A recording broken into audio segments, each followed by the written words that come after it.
quality will linger until 9 a.m. on Sunday.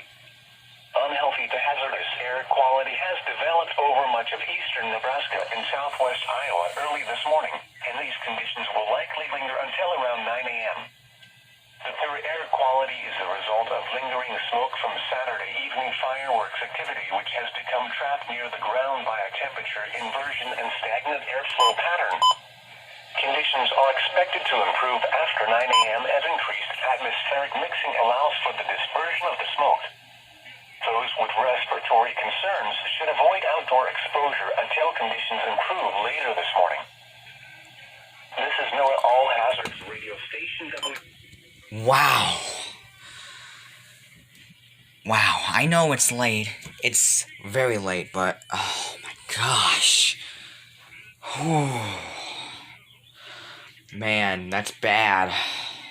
Didn't expect I didn't expect all those fireworks to develop all that smoke. Golly. Whew.